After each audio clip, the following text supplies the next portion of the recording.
I'm 61 years old, born and bred here in Ohio. Been here my whole life. Grew up on a dairy farm in southern Ohio. And I'm one of these people that I'm the macho man. But out of the blue, one day I had a heart attack. I never had chest pain before in my life.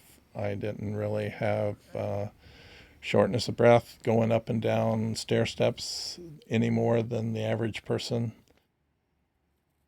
I was a smoker. I smoked probably from the time I was 12. I never had chest pain until the day I had my heart attack, and that was quite an experience, and that really changed my life a great deal.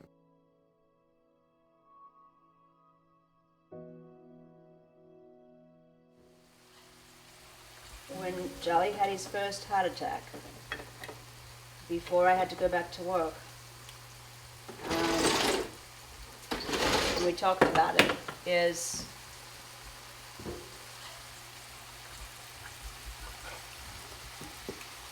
that after his heart attack or during his recovery, it was something natural that was happening. It doesn't bother me. Having a defibrillator, that means that if my heart went into VTAC or a bad rhythm and it stopped, or I was in a life or death situation with my heart, that it would shock itself and hopefully get me in a better rhythm. I now have a defibrillator, and that was really a hard decision for me because I really wasn't that big on getting that.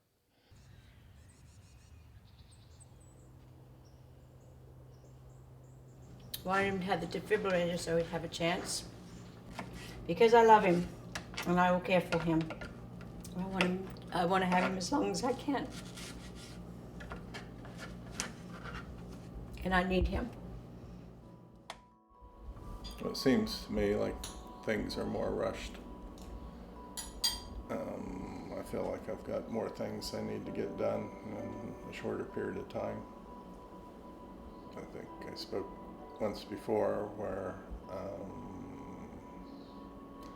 I'm not afraid of dying at all, but that waiting process that gets on your nerves a little bit. To me, it just seems like there's more urgency to get things done, set up, accomplished, organized. And of course, in the middle of all this, we're in the process of her dad's life winding down, and then we've got grandchildren that are starting up, which helps balance things. It gets back to that cycle of life, so you get to see both sides, and one generation going out and another generation coming in. I love Canada. I go there probably every year, twice a year on the average. Have been doing that for the past 25 years almost. That's one of the things that keeps me going. People ask, are you going to be going back up to Canada this year? And I always respond, it's not if, it's when.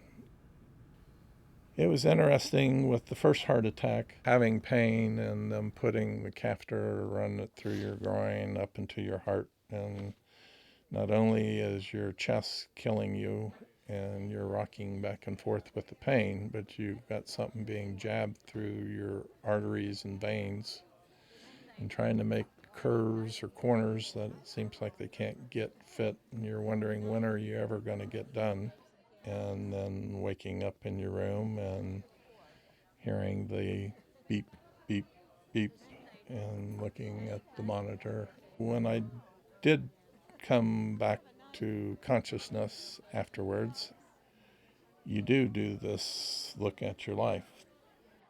The good thing was is I had little regrets. I felt good as I laid in my bed that I had a wonderful wife. I had two wonderful kids. I was a hard worker. I had a great family. Everything that was kind of popping up, I could be proud of. So it was kind of like, well, if it was my time to go, this is a good time to clock out because it don't get much better than this. When we came home from the hospital, we had that week, the 5 days straight, in the house by ourselves, and it was 100%. No interruption. We just had each other. Obviously, it was just me and my wife, with the kids being gone and my father-in-law being gone. So we kind of had time to ourselves. And by the time they came back, we had almost had like a second honeymoon, because we were very appreciative of each other. And we had kind of had a second honeymoon. So there's a whole group of people. It was kind of funny because if you've ever seen young couples in love, all you got to do is be around and you see it. And that's what people would see, when all the excitement was over and people come and, want to see you and visit you in the hospital or visit you at home and all that. And people could tell, like that teenage love, you can see the magic there. So that was a really good, having the first heart attack was a good experience. With that cycle of life and going up to Canada.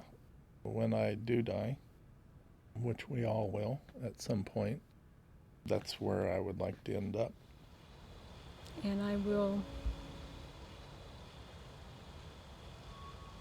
hopefully let you go in peace and not try to intervene in any way that I know that you would not want, because you do want a peaceful death, and you don't want to linger, and I know you don't want to linger, and I don't want you to linger. But I thank you so very much for this last year that I believe we would not have had if you didn't get the defibrillator. If I had kept working, I know I wouldn't have you now. There's no question in my heart. I would rather my kids come if they wanted to pay me respect and have to make that trip up there and have to spend that week in a cabin on this beautiful lake. If they want to visit my great place, I don't think I'd be a disservice by doing that to them. If they don't want to come, they would never have to come. But I think if they do come, they will be glad that they came.